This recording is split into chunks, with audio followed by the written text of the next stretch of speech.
All right, we're back. Finally, another Carolina podcast. First one we've done in a couple of weeks. That is not my fault. Direct all of your gripes to @Wes Mitchell GC. He's here with Chris Clark. Didn't he have a dentist appointment? Wasn't that your initial reason? I had a dentist appointment at 9:20 a.m. Wednesday, and I texted y'all on Monday and said, let's record any other time this entire week. And you were like, no. Okay. A little busy. Might be true. Happy birthday to your wife, Chris. Belated birthday. Thank you. And Wes, I hope you enjoyed, sleeping in or whatever you were doing those other days that we couldn't record. But it's all right. Y'all had plenty of stuff going on. Y'all are both here. We're recording this Thursday morning, so I guess I'll apologize in advance. A lot of the things that we're about to talk about may be dated by the time you hear this. I don't anticipate that they will be, but that is a possibility. It's also early. Y'all had a long day yesterday, the first day of the late signing period. What's that day like for y'all now? Obviously, the early signing period is more busy in terms of guys committing, but as I'm looking at both of you right now, it seems like yesterday was still a little bit of a long day. It was a long day. Yeah, I know. Actually, you look pretty well coiffed. Like you look like you washed your hair recently. I didn't. You didn't? But, no. I guess it's just short enough that I definitely didn't. Yeah, I can tell with Chris. His hair's a little bit longer. I didn't wash mine either. You can tell too. Yeah, it's kind of weird. Like the early signing day is completely hectic. Yesterday wasn't hectic. It was just obviously trying to track the Jordan Burch thing and then trying to see what was going on after that. And I did the whole Northwestern thing going to see Jakari Caldwell too. So yesterday was more like driving for me, I guess. Yeah, I did. That's why your hair looks better. Yeah, definitely. I didn't do as much driving. No, Wes helped. He covered Rock Hill.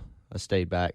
But yeah, it was a long day just because the volume wasn't as much, but just I guess because of how the announcements were sort of stacked, you had, obviously when you get up in the morning, you're getting ready content-wise for a lot of things, and then Jakari Caldwell at 10, and then what time did the stuff with Gilbert Edmond come about? It was sometime in between. That was right after Jakari. It was right after Jakari. Shortly after. Yeah, so we had him, and then we had Jordan Burch, and then obviously Jordan Burch was not finished at that time. It's still not finished. As of 9:20 and 42 seconds on Thursday morning. Right, and so the rest of the afternoon was devoted to pushing out some more content and all that, but also, working the Jordan Burch situation, trying to figure out what was going on, and that's what happened up until last night. And y'all needed a little bit of emotion management after the Burch drama. Is that my understanding? Did y'all go together? Do y'all have a place after a long day of recruiting stuff? We did enjoy some post signing. Yeah, we don't go together? normally. Yeah, we did. Okay, good. I like to know that y'all are friends outside of work. This needs to be it's going to be a new tradition. Tradition, I feel like, post signing day. I feel like it should be. I mean, especially the early signing period. I'm surprised y'all didn't have to do that. But wait, y'all want to give any place a shout out for hosting y'all? Nah, no. Needs to be sponsored. Yeah. Yeah, no, but I think maybe they'll hear it and they'll want to sponsor it if they know that it's your favorite place to go recoup after a long day of recruiting. I mean, you don't have to if you don't want to. I don't think we should give it away. It was a stressful day for the two. Yeah, that's true too, because you don't want people bothering you coming up to not you because while you're of trying that. to enjoy. Not because of that. Or you're trying to enjoy a brewski, be like, hey, where's Burch going? Because that's going to be a Wes at one point had 60 days. many a text yesterday when he showed me his phone. Yeah, you'll probably both do right now. Like, do y'all just have like 35 unanswered messages each? I didn't. It made me feel bad about myself. I didn't have as many texts as he did. Last night, I just put my phone down finally. I was like, I'm not answering anything right now. And I had 63 texts just asking about Jordan Burch. Yeah. So 63 uniques. Wow. Uniques, yeah. As they would say. Not one person texting you about Burch 63 times. Right. Well, although that wouldn't surprise me either. No, not at all. So obviously it's been a peculiar situation. I think we can say it like that. And we'll get into a little bit more here in just a second. But both of y'all were at Hammond for the Boogie signing, and Jordan Burch was there too. I guess just as eye candy. He was there for the recruiting nerds. But y'all got to meet someone very important in the Another Carolina podcast universe. The only reason that I'm here right now, or like half of the reason that I'm here right now, and Fowler. who has made an appearance on this podcast before, because she gets mad when I, use the fuck word and stuff like that on here. Y'all got to meet my mom yesterday.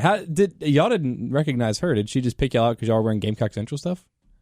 I pointed out Chris because she came up to me. I had a Gamecock Central shirt on, and she was like, "Wes, Chris?" And I was like, "Yeah, I'm Wes." And then she introduced herself. Cool. And then we chatted about you. Was that before or after the signing?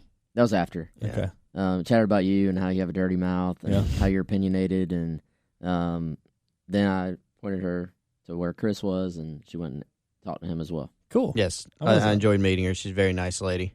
That's interesting to hear you say that. Does my existence make more or less sense having met Ann now? Not sure how to answer that. Well, no, but like sometimes you meet people and it's like, oh, no, I completely get why you are the way that you are because you're just like, whomever. I mean, I still think you're very unique. Yeah. Okay, good to know. I would say that. I think I'm a little more like my dad anyway. So oh, really? That makes sense. So you haven't met your dad yet? No, yeah. I was just curious what y'all's take was having met. Next ceremony, send him over, and then we'll assess from there. I'll do it. Who you're more like. Then maybe we'll meet your cousin. Then we'll just meet the whole family. Come for Thanksgiving. But she was very nice, and she was very happy that you get to spend time with us mainly. Good. But to she have knows how much I enjoy it. To have an outlet to project your talents. Wow, sounds like you're just talking shit about me the whole time. No, I said talents. You paused. It's okay. Well, I'm having trouble coming up with words this morning. Yeah, so. it's all right. Yeah. What do y'all want to talk about? I think we should do a parent cast where we just bring all of our parents in, and I don't know what exactly we would do from there. Your mom's active on social media, Wes. She's like some of our tweets or tweeting outs of the podcast. Yes. Chris, are either of your parents active on social media? No. My mom, my dad passed away in March 2018. My mom is on Facebook, but like doesn't really keep up with like sports and stuff. She doesn't really. She watches Carolina games and stuff. My dad kept up some. Like on Facebook and stuff, Twitter, he didn't really do. My brother could come in here and be very savvy to all the social media stuff and all that. Yeah, my mom wouldn't. I don't even know if she knew why y'all were there yesterday. I guess she knows just because Hammond, but otherwise she would have had no idea. So why was she there? She works there. Okay, yeah, I thought she's the dance teacher and she's the head of like service learning, so all their like community service stuff. Puts together like TED, and she's working on Dance Marathon over there right now. But she texted me and she was like, "Hey, are Wes and Chris going to be here?" And I was like, "Yeah." And she was like, "I wish I knew them so I could go say hey." And I was like, "Well, they'll probably be wearing Gamecock Central stuff, so just see if you can go find them." So text her a description of yeah. They look like they're 33 and work for Gamecock Central. There you go. That narrows it down. Yeah, they're probably going to look sleepy and a little bit annoyed. All right, so he's sitting up there at the podium. Is Burch? He's got so it's not a placard, but it's not a note card. It's like a nice little piece. I don't know. It's almost like a what do you call this stuff? Stationery. It says Jordan Burch. It's got a little Gamecock on it, which means either South Carolina or Jacksonville State. Although I think their Gamecock design might be a little bit different. It's different. Yeah, it's different. Yeah, because they wouldn't have any reason to have the block C. But the point is, he's sitting up there. He's got that on his thing. He committed to South Carolina back in December. Everyone's expecting him to sign with South Carolina. He has the South Carolina thing on his name tag. He puts on the South Carolina hat. Did y'all know that whole time that he was not putting pen to paper or had not put pen to paper earlier that morning, or did you find out like kind of as the afternoon unfolded like the rest of us did? We didn't. Well, I'll speak for myself, I guess. I didn't know if he had possibly already sent it in because that's. I believe Boogie sent his in that morning, and that's a lot of most of these ceremonies these days. They're not actually signing a letter of intent. It's a blank piece of paper or a copy of the original or something like that. They're not actually signing. Most of the time, guys go ahead and send it in. So I knew that the ceremony itself was probably not a signing, and then I was told right before, hey, he's not signing anything during this. Although he did, I honestly didn't even realize at the time that he did sign a blank piece of paper. But that was just basically for show because that's what these ceremonies are. But I was told right before, hey, this is not a signing ceremony, and I was like, interesting. But I didn't know if maybe he had sent it in previously, and then we got word, a little bit later on that obviously he had not sent it in. So there were conflicting reports. I think initially people were like, cool, put pen and paper, put the hat on. Had a bunch of people tweeting me pictures of Jordan with the hat on. It seemed kind of like a done deal. And I think most people know that it's just a ceremony and that it actually goes on either before or after in terms of signing the actual thing and sending it in. Maybe not fax, but, e-signature or, whatever the case is now that it's 2020. But DC had a tweet afterwards where he was like, they're not doing any interviews, but I asked him if he signed the whatever, and he said yes. And then there was another tweet, I think, from Josh Kendall, where apparently Jordan's mom said that it hadn't been sent in. So you were told, Wes, by whom? And then what was the misinformation there? Where did the wires get crossed in the subsequent hour or two? I was told what? I mean, you were told before the ceremony that it wasn't a signing ceremony. But then there were conflicting reports afterwards about whether or not there was actually a signing. Did Eric tell you? Did Barnes tell you? Did Chris tell you? Maybe you can't say who told you. That's fine. But I'm wondering, there was a lot of miscommunication here. And there were some questions even heading into Will Muschamp's press conference yesterday afternoon about whether or not the letter had actually been received. How is this? I don't understand how this became so obfuscated. Who is protecting what information from whom? Is this the university blocking this? Is this Will? Is this the Burch family? Is this Hammond? No, I mean, I don't think anybody's blocking anything. I think, there's a difference between signing something. Well, I think, first of all, when you have a ceremony, the impression is that there's a reason that he's signing something. And you put the school on your thing and you put the hat on. Yes, and we were told in December that they all wanted to sign together. So then I think here's the disconnect. Because all these things can be true at the same time. The disconnect is they were having a ceremony. Then Jordan says whatever he said, which was very brief. And then he did sign something. Yeah. Ceremoniously, basically. So the thought process, and then from a media standpoint, people are saying, oh, he signed. And I watched the live stream they all had on Gamecock Central. Excellent. I don't know who the cinematographer was for that beautiful piece of video, but just did an outstanding job. But he stands up there and he says, I'm going to spend the next couple years with, what do you say, 3 or 4 years with 4 of my best friends or 3 of my best friends or 3 of my friends or, something like that, alluding to the other 3 guys that were sitting up there at tables with him that are also going to South Carolina. So it was more than heavily implied, it felt like to me. Yeah, same. So, but then I think, because we were sitting there okay, how, because we had a story ready saying he's signed, and we're like, well, we can't put that out yet. Yeah, still in your draft box? Yeah, exactly. Well, we ended up having to edit it and put something out. And it's like, well, what do we know? What has happened? And then, so I think when then people saw him signing something, it gets put on Twitter, he signed. Which, because people saw him sign something. Yeah. But then time goes by, school has not received the letter of intent. So now, I still believe from everything we've heard that Jordan himself has signed the actual letter of intent. Now, Wait, you think that he has? He just hasn't sent it? Yeah. So a different, now, let me jump in real quick. So it's not uncommon for a prospect to ceremoniously sign a piece of paper at a ceremony. Sometimes maybe a prospect will have signed in December and participate in a February signing or whatever.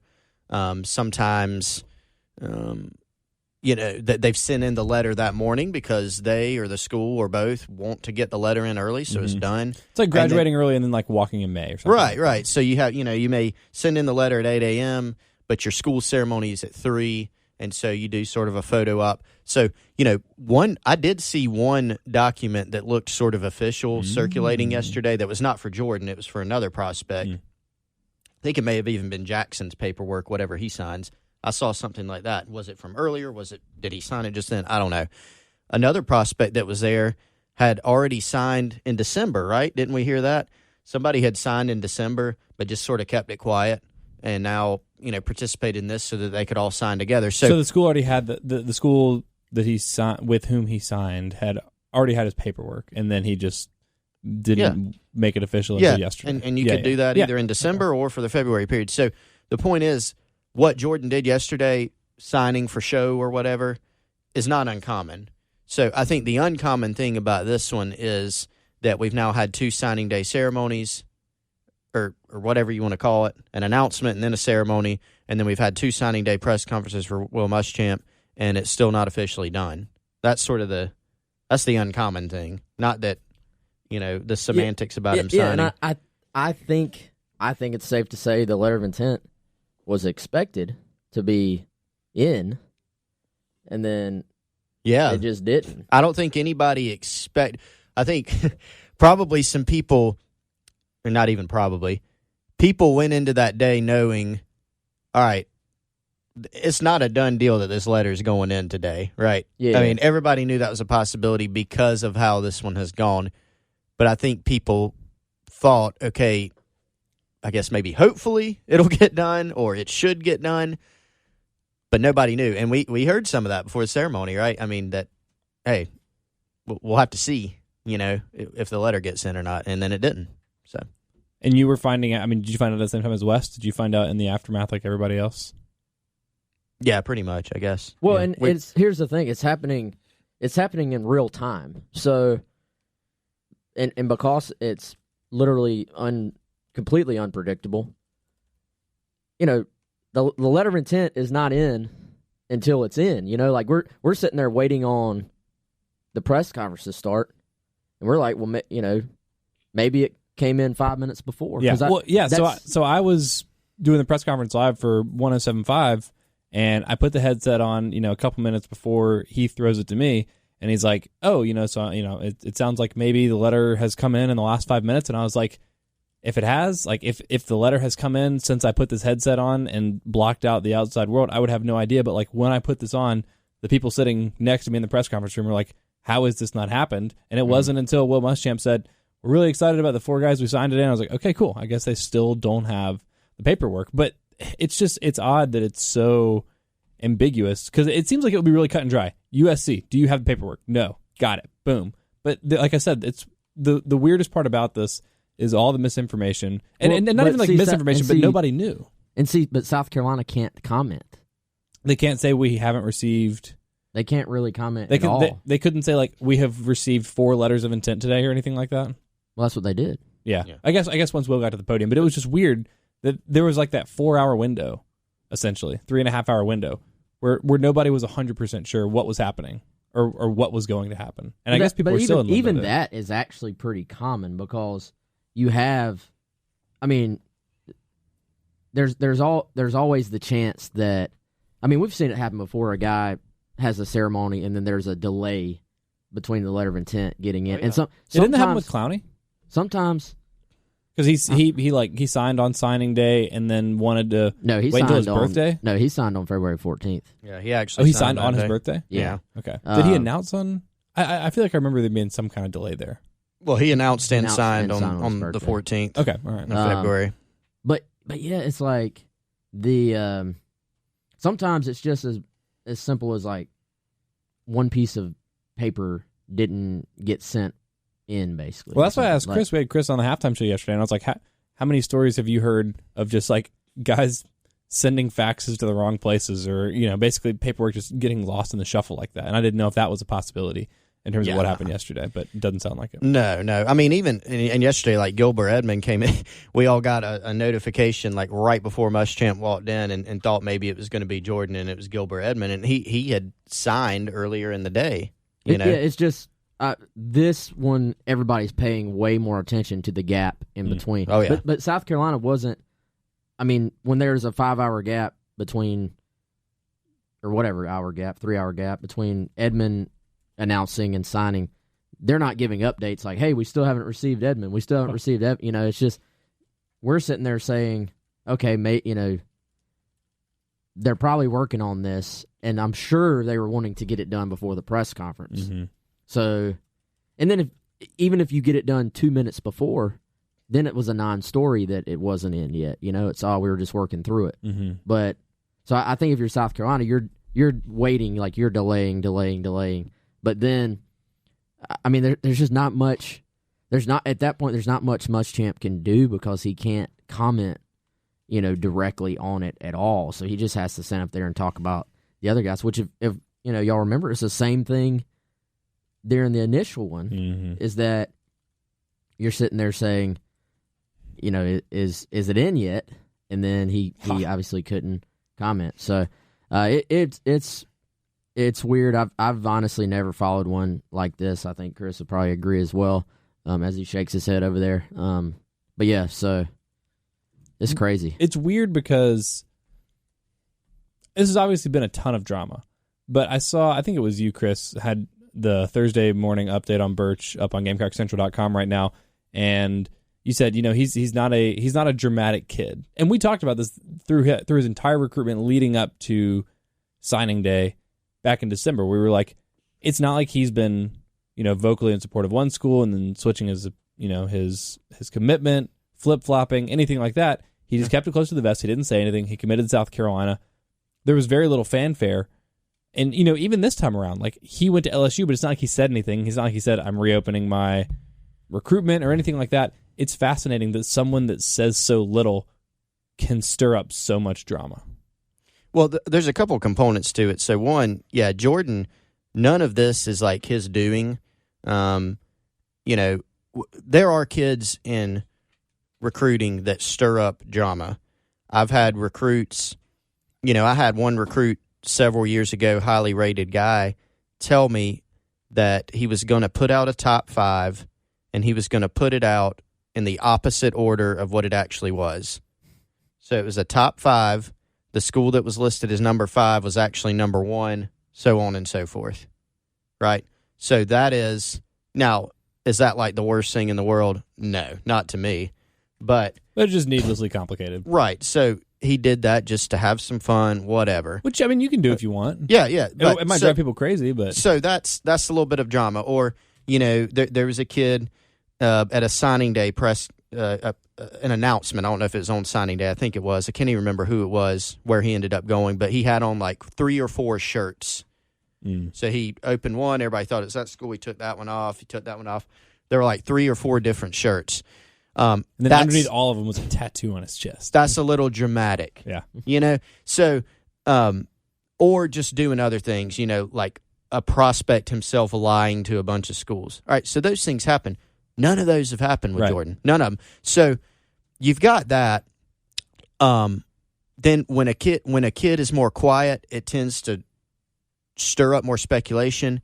Then just in this day and age of social media and following recruiting and how connected everybody is, people, I don't even, lack of a better term, I'm not really faulting him for it, but people freak out.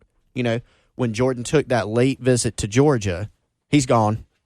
It's over. He's going to Georgia. Well, no, it's not over. He's not going to Georgia. Okay, I think Carolina fans realized that they were dealing with found money here in the first place. Like, it was always a sense of, can't believe Burch has actually made the decision to come to Carolina when he could have gone to LSU, when he could have gone to all these other places.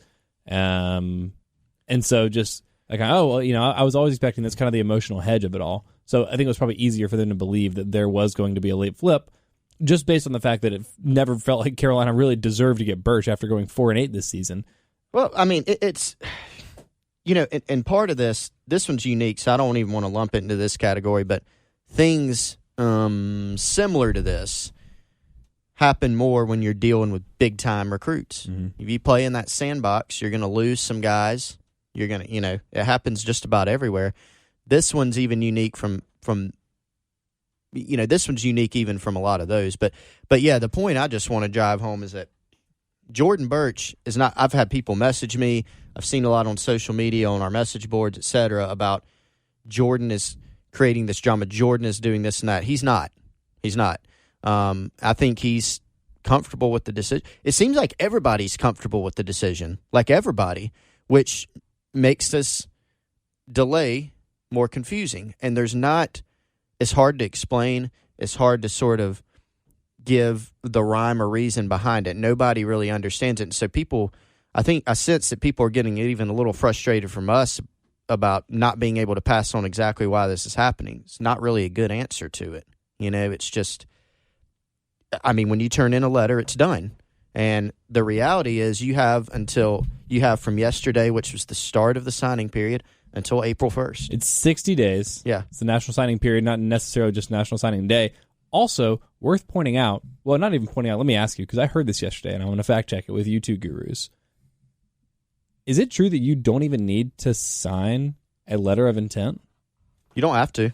So technically this true, could drag all the way out to April 1st, and Burch could sign no pieces of paper, and then he could still go wherever he wants after that? Technically, I think so. Yeah. Cool. So Carolina fans, don't hold your breath. At some point, you have to sign financial aid agreement. I don't know, but I don't timeline, etc. You could probably do that right before you enroll. He's a big enough prospect that schools are going to hold out for him. I think that is the other, because I feel like this thing has so many layers. Local and lasers. Yeah, that would be actually really That'd cool. be way awesome. Talk about a dramatic signing ceremony. I'm surprised that's not a thing yet. Like, with drones coming down too or something. We just gave someone a great idea. Yeah, so here's the thing. Local kid, I think, makes it even more intriguing because people have heard about this guy locally for a while now. But he's so highly rated. If he was a mid 3-star or something, then he frankly he wouldn't have the power to be able to just wait, because schools would just be like, well, we're moving on. Yeah. So the fact that he is a 5-star, he is this highly recruited, he is an elite talent on the defensive line. That's what makes all this possible to have even happened in the first place. But I want to say, and I'm not saying this even, to like blindly defend the kid. I'm saying this more because from the people we have talked to that have spent a lot of time with Jordan Burch, they all say he's a great kid. Like, they say he's got a great personality, that he's a great teammate. His teammates love him. He does everything that's asked of him. This isn't him, that's controlling this. So I hate to see, and I get it, because what's being projected right now is that Jordan, just by the actions, is being, dramatic and is causing issues. And especially because he's a 5-star national recruit. I mean, it was talked about on Feinbaum yesterday, and people are giving their opinion on a situation without knowing all the facts. But the reason for that is that there isn't a way to know all the facts, because everything's being basically cut off.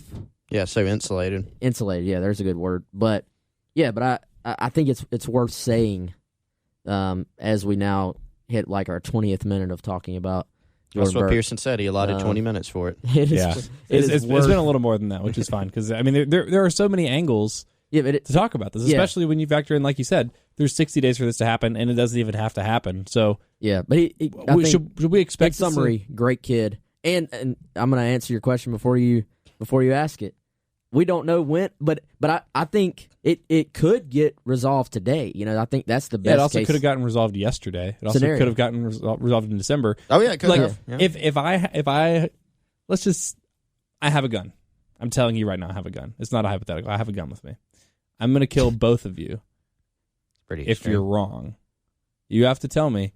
Do you think that this situation will wrap up by the end of this week, or any other time in the signing period? Pick one of those two, and if you're wrong, I'm going to kill you. So it's not an option for it to drag on past it. So it's either got to be by April. Okay, sorry. So Sunday is, let's see, 7. Don't add another scenario. No, Sunday is February 9th. Will it happen between Thursday, February 6th and Thursday, February 9th, or February 10th beyond?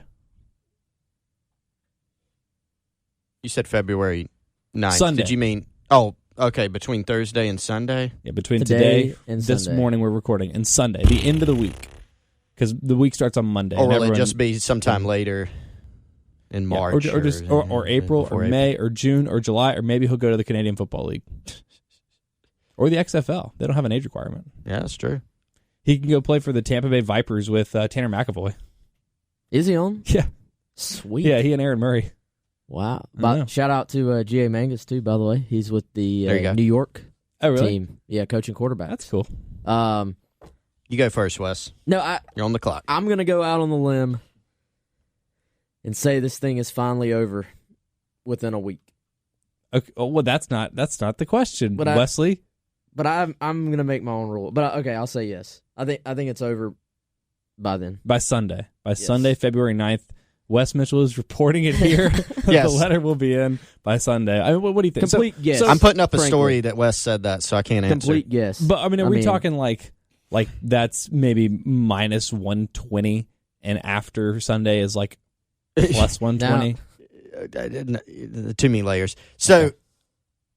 what Wes said, I think I would be on board if I had to vote. I would do. say yes because I think But it's going to be close. it'll be. It's gonna be close. Well, it's obviously going to Sunday be close. 11:58. It's going to be close, obviously.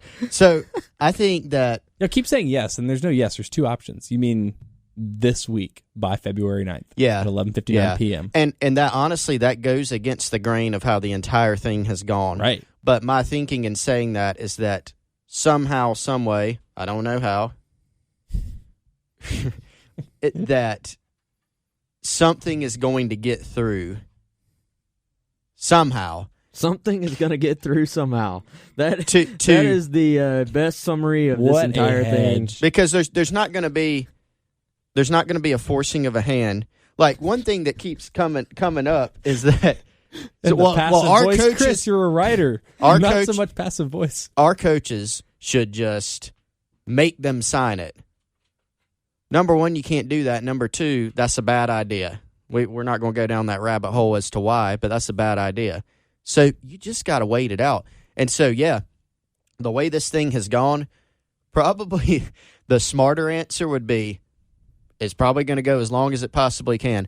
But I do feel like something's going to happen just because of how much this has been talked about, how much pressure there is now, how much, this is out there, where finally it's going to end. And there's really no evidence for that. But if I'm guessing, then yeah. Will Muschamp didn't seem overly concerned about it in the press conference. DC did, a clever, ambiguous question. If somebody that you were expecting to sign did not sign his letter of intent, would you expect blah, blah, blah, which is great, and that was funny. And Will said, I think his exact words were, well, I'm not going to try to quote him, but to paraphrase, he said, we're not worried about it, or I'm not worried about it, or Said there's we're nothing gonna to be be concerned fine. about. We're going to be fine. Yeah. Something like He didn't that. even smile. at He that had, there was a question. little bit of a smile there. He even took his glasses off for like kind of dramatic effect. Does that mean anything? Do you still expect Nah. Jordan Burch to play football at South Carolina next year? Oh, if I had to say, I think that's still the most likely scenario. And I think that's what's hard for people to reconcile because they go, well, if he's going to be here, why not just sign? Well, again, it is complicated. It's very complicated. It's very unique. We've never covered one like this, okay? But you just add in all the other factors. All the reasons that the family picked South Carolina are still there, and there's a lot of them. There's a lot of things that added up in their favor and still do. Nothing's really changed. The reasons for the delay it's just a unique deal. So I would say yes, but I don't really know when there's going to be a resolution to that. Do you think this bothers teammates, people around the program? I think, well, maybe at least for the coaching staff, there's an understanding that, like y'all are saying, and I'm really enjoying dancing around this. There's an understanding that this is not Jordan's fault, that Jordan's not necessarily a dramatic kid, that he just kind of wants to play football from the way I understand it. So the coaching staff probably understands that.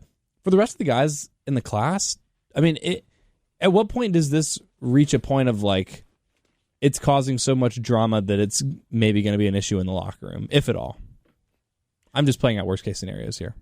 Yeah, I mean, I doubt it. If it did come up, It's like, Zeke holding out for a contract kind of deal is what this feels like. I think if there's anybody in the locker room that has not been able to meet Jordan, they would quickly understand that he's not a dramatic guy or a troublemaker. Mm-hmm. I mean, that'd be very evident. And, there are other prospects that have had, some type of drama, at least in their own recruitment. So I think that situation would be totally fine. I think Carolina fans are expecting this, like you said, quiet kid, not a lot of drama, to be like Zach Pickens, who walked up on stage last year and said, I'm going to South Carolina. Okay, bye. And that was it. Yeah, on the field. Yeah. And it's been the opposite. Is it fun, though? Like, this is the kind of stuff that, like, in 10 years, when for some reason we're still doing this podcast, I'm like, hey, guys, we're doing, signing day 2030. And I'm like, what's the most exciting recruitment you guys have covered? And you're like, you remember when we covered Jordan walk in with our Burch? canes. Yeah. Because your knees are so bad. No, that one will still. I don't think this one will ever be the most fun. So it's not even fun just for the drama. Most interesting. If we're writing a top 10 list when we have run out of things to talk about on one day in the future, and we say top 10 craziest recruitments we've ever covered, that's number one. This is going to be the top of the list. So it's always memorable. So there's something fun about that. Exactly. Y'all want to talk about some of these other guys that signed? Yeah. There were 4 guys. That's what Will Muschamp said yesterday. As soon as he said 4 guys, everyone in the press conference went, ugh. Yeah. That's what happened in the last one, too, in December. Everybody had their number that they knew. You're like, what is it? Like, 1, 2, 3. It's like everyone's waiting for 18. 17 guys. Ugh. Exact same thing. But the rest of the guys I got, I mean, a couple of good gets. Boogie Huntley, who was already committed to South Carolina. No drama there. No surprises. Shout out Boogie. Came on the halftime show yesterday. Is just awesome. Cool kid. Good football player, hopefully. Good lax player. Good get for South Carolina. Will Muschamp spoke glowingly of his playing other sports and, how much that contributes to his versatility. And I think we talked about it, maybe not last podcast, but the podcast before that, just about that kind of like cross-training as coaches will, watch some of their prospects play basketball and things like that. So that was, I don't know, maybe the big headliner of yesterday. You could probably argue Zaquandre White, but since we were talking about Burch, the other Hammond kid, Boogie, puts pen to paper. Great get for Carolina. Yeah, and I've become an avid Hammond basketball fan as of late, and I think I'm going to go watch him play lacrosse. I refuse to call it lax, but I'm going to go check this out. For one, I've never been to a lacrosse game, and 2, I want to see him run, because that was one thing Muschamp taught about, seeing him as a freshman. I think being like, this kid's 280 pounds and can fly. Yeah. And apparently,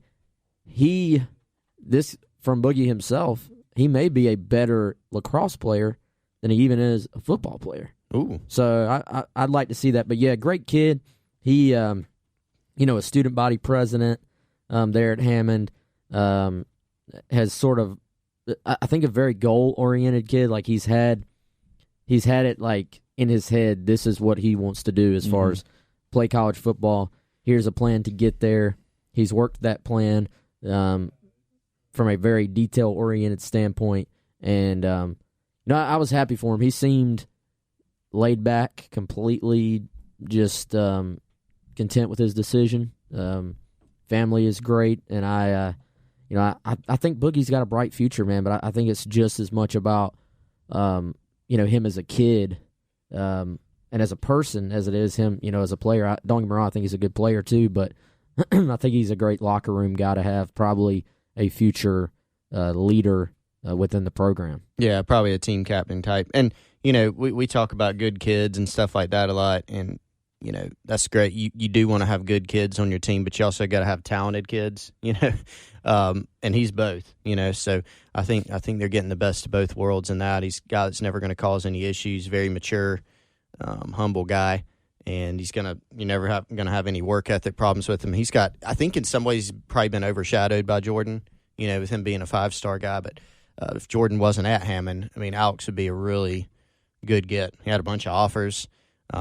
There's a lot to like there. We may have done this back in December when we got the verbal commitment from Boogie. Pass rush, run stopping, or balanced? Oh, boy. I'm going to say balanced. Yeah. What do you think? Yeah, I would actually lean a little bit more towards run stop right now. So he's what, about 280-ish? But it's close. It's close to balance. Yeah, well, what is he now? Did he say yesterday? I mean, because he sort of has fluctuated. Sometimes he's been like 290. Sometimes, I don't know. He'll play at 305 probably. I think. Okay, so he's got plenty more weight to add. Yeah, he can add some weight. I mean, he plays basketball. He plays lacrosse. So obviously you're dropping a little bit. Right. Well, the reason I ask is just because he does have that speed. Will Muschamp talked about his flexibility. When you have a guy like that, that's kind of what you think of as the more kind of pass rusher, even if it's an interior pass rusher. But obviously, if he's going to be an every down kind of defensive tackle in the SEC, he's going to have to put on a little bit of weight. There aren't a lot of 275-pound defensive tackles in the SEC right now. Do you think that that's where he is going to be in the mix right away? Do you think there's any chance that Carolina tries to work him in maybe a little bit on the outside, or is he a true defensive tackle? Yeah, I think he's a true tackle. Now he could play. He's versatile to where he could play like a 0 or 1 technique, like more of a nose type, or he could be like an attacking 3 technique type too. I'll be interested to see where they slot him there, but I think really he could do either of those. How much do you expect him to play this year? That's a good question. He's a summer enrollee. I think it would have helped if he could have been, him and don't graduate early there. So obviously anytime you do that, you get on campus early, that helps you. Now, they did have some guys contribute last year that got on campus late. Xavier Legette, Jamie Robinson, played a lot. Probably some others that I'm just forgetting right now. So he's got a chance. I'd say, they lose Kinlaw, they lose Kobe Smith. So there is a little bit of an opening there. I wouldn't be surprised if he played, is he going to play 20 snaps a game, every game, and all, 12 or however many games they play? I sort of doubt that. Yeah. No, I was wondering, both for him and for Burch, obviously highly touted, and Burch maybe it's like a more legitimate conversation, but I think about what Zach Pickens did this year, obviously coming in, similarly highly touted as Burch, Mr. Football, 5 stars, all those things, played in 8 games, played, whatever it was, 12 to 15 snaps a game. I didn't know, and a lot of that had to do with the fact that South Carolina had some nice depth on the defensive line, so I didn't know if that was necessarily like a fair prognostication for either one of those guys. I guess Boogie in this case was, we don't know officially on Burch yet, but would that surprise you either way? Do you think that seems like too little or too much playing time? How many snaps? For 12 to 15 a game in 8 games? For both? Yeah. Or just for Burch? Yeah. Or, I mean, we're talking about Huntley in this case, but either one. It feels like they'd probably be in a similar range. I feel like it'd be less than that, at least at first. Maybe he could work his way up. Zach Pickens sort of came along as the year went along last year. Burch, and same I guess he deal. Came in at closer to 300, didn't Pickens? Yeah. So that helps too. Yeah. And Burch will be a buck type. I mean, obviously you lose DJ Wanham, you got Brad Johnson, Rod Fitton will factor in there. So there's an opportunity. Game 1 or both those guys played 15 snaps. I don't know yet because, no matter how good a guy is, it's tough to go play college football, especially you haven't gone through the spring. So schematically, both of those guys will pick things up very quickly, but you are behind, when you're getting there in summer. That it's just a fact of you're behind. So you got some catching up to do from a mental standpoint, a strength standpoint. I would tend to think that if those guys, start making a significant impact like that, it'd be later in the season. Other big get for Carolina yesterday, number 1 JUCO running back, 4-star Zaquandre White. South Carolina was looking at him for a while. We talked about him a lot in the lead-up. It sounds like they weren't sure exactly. They had a couple feelers out on a couple other running backs who wanted to take one more, whether or not it was White or the other kid. I can't remember who it was. We were talking. Yeah, Parrish. We were talking about a while ago. It ends up being White. Is that the better of the two gets for South Carolina? I don't know. They're both really good, man. I think White will, and the other thing they have to get him in school. That's going to be the final hurdle to clear there. But assuming they do, this is a guy that's going to, I think, compete with Marshawn Lloyd, compete with Kevin Harris for the starting position. I've had it that Lloyd, my prediction is that Lloyd's going to take the first snap of the first game at running back. But, this kid, if he comes in and, learns the playbook quickly, he's going to push for playing time. And I think, you look at what Thomas Brown has done since he got the job. adds Tavian Feaster as a grad transfer this past year, gets Marshawn Lloyd signed, Rashad Amos, and now Zaquandre White, number 1 JUCO, a bounce back guy from Florida State. Very impressive considering that a lot of times if a position group loses, 4 seniors basically, that spells bad things. Mm-hmm. And I think he's replenished that position very, very well. I think you have to have at least 3 guys, probably sometimes more at running back, that can actually play, because you're going to get banged up at that position. So we've all seen that. This kid, he's got some speed to him. He can make some plays. He's got some toughness to him. He played some linebacker. They really needed to get some guys in this class that are offensive playmakers, that are skill guys, and I think they've done that. Will Muschamp was asked yesterday just about the value of bringing in a JUCO guy, given that he does have some experience playing college football. Obviously played a year for Florida State. Didn't he play linebacker that year? His redshirt freshman year? So he's been on a college football field, even if he's not playing running back, and obviously went to a junior college. So when you're replenishing a group like that, you can't rely entirely on freshmen. Mm-hmm. So that, I think, not helps. Ideally. Yeah, not ideally. Now, it still could very well be the case that Marshawn Lloyd could come in as a freshman and be the bell cow back for South Carolina. But now you have some interesting options. Kevin Harris, your best option of the returning guys between him and Deshaun Fenwick. Marshawn Lloyd, arguably the crown jewel of the class, unless South Carolina does end up landing Burch. And now you have White. Is it going to be those 3 guys right away from the start? Do you think White has some work to do? Do you think Deshaun Fenwick's going to factor a little bit more into the mix in that running back room? I think it's going to be a very interesting competition. I think Lloyd is the most talented guy, in my opinion, just from what we've seen. If he is as good on the field as he looked in high school, he's probably going to be really good. And, Will Muschamp touched on it yesterday about how, impressive he's been just in the early going, and the coaching staff hasn't really got their hands on him yet until they start spring. And so once they do that, I think they'll have a better feel. But, I think it's open. I think it's just what you sort of projecting here. I think Lloyd and White are going to have a really good chance to be the guys, and maybe Kevin Harris, shorter yardage. Now, I think we could still see, I don't think you're going to see 4 backs play, unless there's injuries or whatever. But I think it's going to be Lloyd.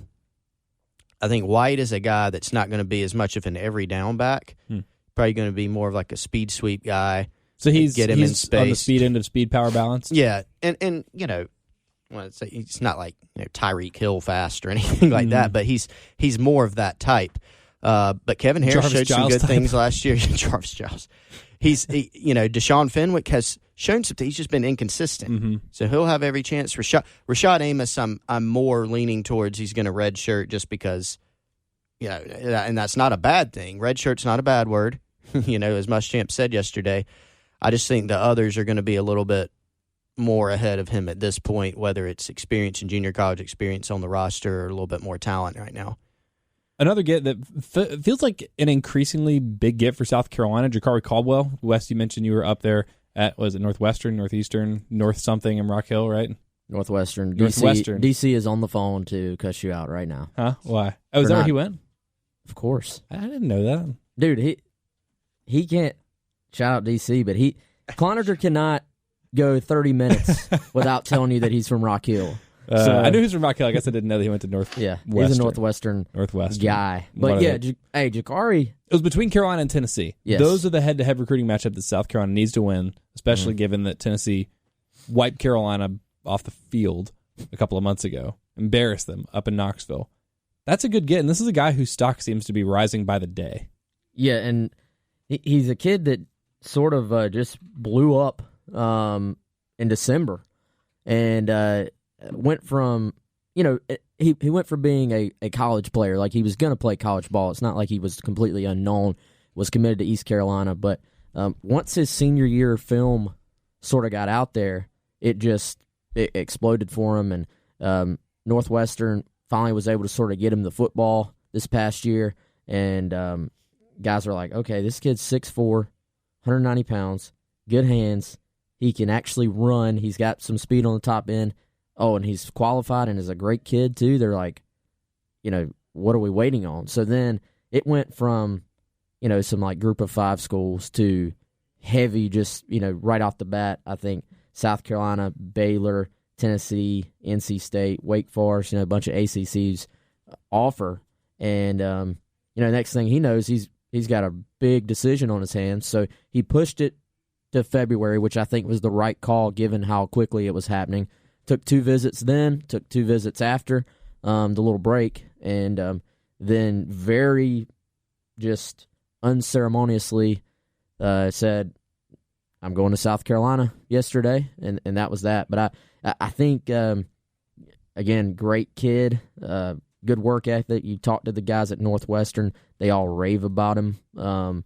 This was a needed, going back to, we were talking about the running backs as far as skill guys, this is a needed pickup because it's easy to look and say, oh, he's a 3-star, whatever. But upside, I know that's an overused word in recruiting, but because of all those reasons I mentioned, 6'4", but can run. This is not sometimes, there's a lot of 6'4" wide receivers out there that you can find in high school that are 6'4", but can't really run or separate. You watch the film, top-end speed. He's a track kid as well. He's a basketball player. Again, they talk about, liking guys that play basketball. You run the floor. I think South Carolina's had a lot of success with having wide receivers that have a background in basketball because your hand-eye coordination seems to be refined playing basketball. So a true balanced guy, you would say? What are the speed, balance, possession? He's got to be a balanced guy. I know that's the cop-out answer on these things, but he's a balanced guy all the way. And when you mentioned him being a 3-star guy, I mean, I don't know what it is with you Rivals folks, but y'all seem to be a little stingier with your grades. He's still listed as 3 on Rivals. 24/7 has him listed at 4, but either way, he is a borderline guy. And again, with someone like that, where you just see his stock rise, when his stock starts rising dramatically like that, that's when you start to get really excited about the upside. So, in-state kid, important to keep those guys home, to win it head-to-head against Tennessee, and to get somebody. I heard a couple people complaining yesterday, Carolina's got all these running backs, but there's still no wide receiver playmaking, like the offense isn't going to be any better. I don't know if Caldwell necessarily projects to be someone that could contribute right away, but the cupboard's a little bit bare there for South Carolina. So, I mean, I think he will have every opportunity to come in and play if he's ready to do that. Yeah, and I think, again, that's always hard to project, but there's an opportunity, like you said, and if he comes in and can learn the offense quickly, seems to be a sharp kid, hard worker, like I said. So if he hits the summer program and can sort of get comfortable early on, then absolutely they can use a guy. He's an outside receiver all the way. I think I think probably more likely that he maybe is a reserve receiver for them. But I think you look at second string, that's definitely wide open. So I think he's definitely got a chance to play, and like I said, big upside, big future. And to your point, beating Tennessee head to head, this was not one of those things where Tennessee just sort of offered. I mean, they sent I think it was last week. They sent Pruitt, Jim Chaney, Chris Winkie, who is the area recruiter for Rock Hill, and T. Martin. Wow. All 4 were at his basketball game so last OC, week. Quarterback coach, head coach. An area recruiter. Wow. So you're not doing that a week before signing day if you're not, like, all in on this guy. So they I think, really wanted him. They got him in on the official, but South Carolina just sort of held the cards on this one. There you go. Big-time get for South Carolina. Last guy that put pen and paper yesterday for the Gamecocks, Gilbert Edmond. I'm not saying this to make fun of him, but I feel like his name should be Gilbert Edmonds. I want to put a T at the end of Gilbert and an S at the end of Edmond. I think this took definitely me by surprise, because I'm surprised by all this because I don't follow recruiting. Sounds like it even took you and Chris a little bit by surprise that they were able to flip him from South Florida at the last minute. By surprise. Like, most of the time, I feel like most of the time we have a pretty good idea of what's could happen. They aren't surprised by much. Yeah, like, not that we always know what is going to happen, but at least we have an idea of, hey, watch out for this. Completely out of nowhere. Apparently, it sort of came together at the last minute. Chris talked to him, so we did finally get an interview with him. By the time you're listening to this, it should be on Gamecock Central if you want to read the backstory. But yeah, and they took him. He's been listed as like a defensive end, I think, like a weak side defensive end. But yeah, for what Muschamp and played wide said, receiver in high school as well. Yeah, he played wide receiver. He's only played 1 year, I guess, of defensive end. But Muschamp said they like him in space. They took him as a linebacker. Yeah. He had admitted. I thought this was kind of refreshing. He's like, it's a little bit of a projection on our part, but to get a little big picture for a second, it's harder and harder for colleges to find true linebackers. And I thought this was interesting. This came from a college coach.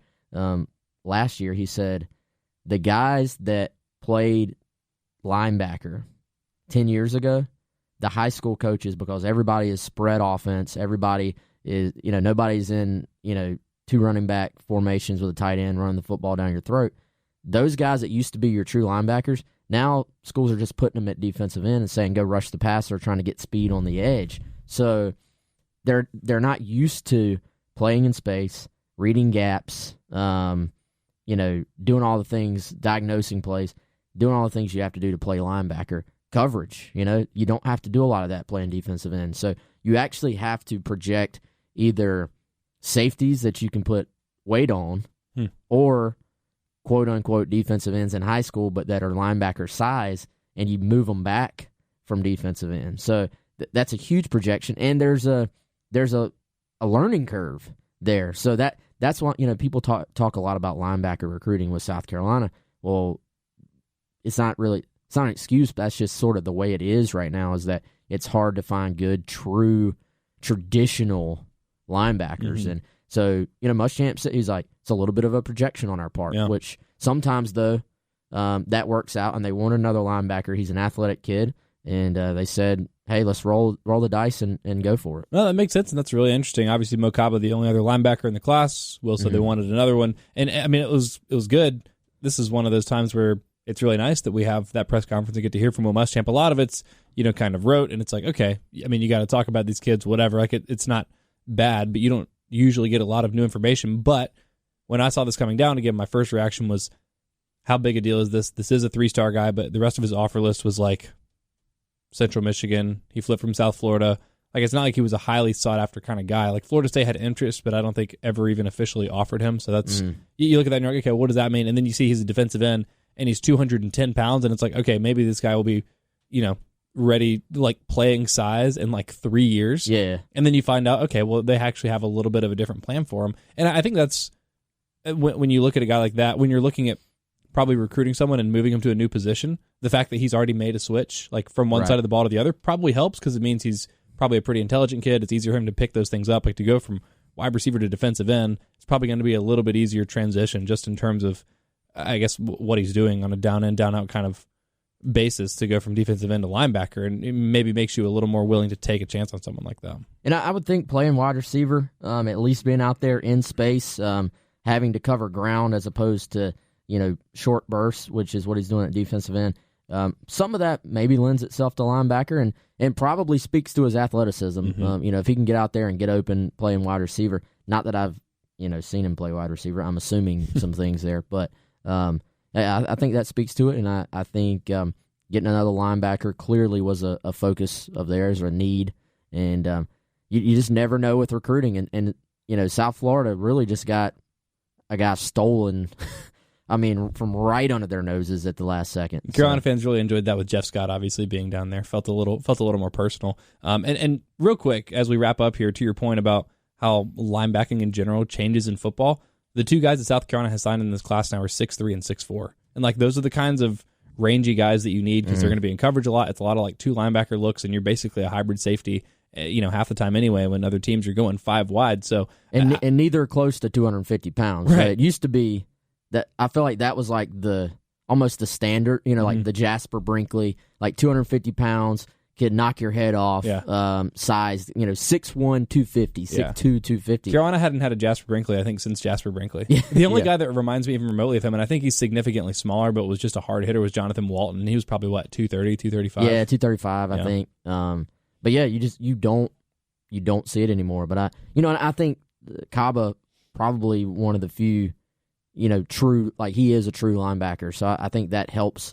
Now he's coming off an injury, so there's always layers to all this stuff. But the fact that he is someone that's played in space and played linebacker probably helps Kaba to be a guy who I think can play and help right away, and probably I think is one of the more under talked about guys in this class that doesn't get maybe the credit he deserves.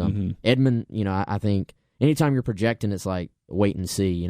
You see why they took him, but it's going to be completely on his ability to transition and them to get him ready for that. Yeah, he's a project, but the coaching staff seems at least intrigued by his upside, and that wraps up the 2020 class, except for Jordan Burch. Yeah, sort of. Maybe hear from him by Sunday. That was both your and Chris's predictions, but who knows? It could actually be never. We don't know. We'll do a podcast as soon as we get an official word on that. But that basically does it for all of the 2020 signing period. Y'all got some deals going on for people that want to be a part of Gamecock Central and what y'all are doing. Yeah, we always have GC Pod promo. That'll get you 30 days free.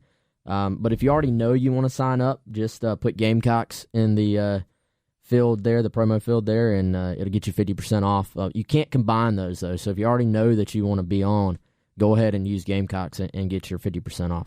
Cool.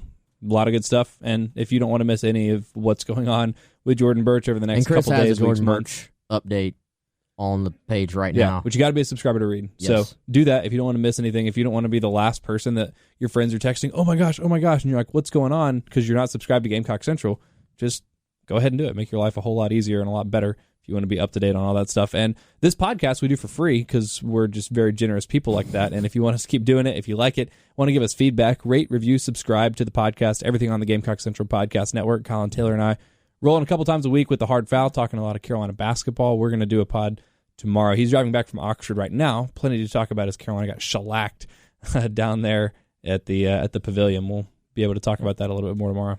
I do want to give a little quick shout out to City Limits Barbecue. I had those guys for catering for the Super Bowl. I saw you tweeting about that. Dude. Yeah. Amazing. Shout out to Robbie. He's a big Gamecock fan. He hooked us up with this huge plate of meat, dude. They have this thing that is like their beef ribs. Seriously looks like a freaking dinosaur bone. It's like thing out of Flintstones. Yeah. Oh, my God. Amazing. And they have Gouda mac and cheese. I am a fiend for like any type of pasta, honestly, but mac and cheese, but it's like a little bit more of an adult mac and cheese, Dude, it was really good. So a lot of times he's got a food truck, so you have to go to his Instagram, like City Limits Q, I think it is, to find where he's going to be. A lot of times he'll be at Craft and Draft on Divine, so Craft and Draft, you get a free shout, I guess, but City Limits Q on Instagram. But dude, check them out when you got it. Have you tried them before? Yeah, I had them at Craft Chef actually. Okay. Yeah. Good, right? Super dank. Yeah. What I did didn't you have get? the Gouda mac and cheese. I think I don't They remember. got good smoked wings too. Oh, I think that's what It's I got. like dry I think that's rub. what I got. Yeah, it was a while ago, but yeah, I think it was the smoked wings. He has legit like Texas style brisket, which I need to try everything on there. You have that a little bit more around here than you used to. It used to be brisket. It was all pulled pork around here, I think. But he's got brisket, pulled pork, smoked wings. Constantly changing his menu, but or adding things, I should say, not changing it. So yeah, check him out. Appreciate it, Robbie. It was amazing. Sweet. There you go. Sounds awesome. I appreciate the invite to your big game watch party, Wes. With all the great barbecue. Maybe next year. Maybe after we pod for another year. Thank you all so much for listening. For Wes, for Chris, I'm Pearson. Don't forget to rate, review, subscribe. We'll talk to you next week.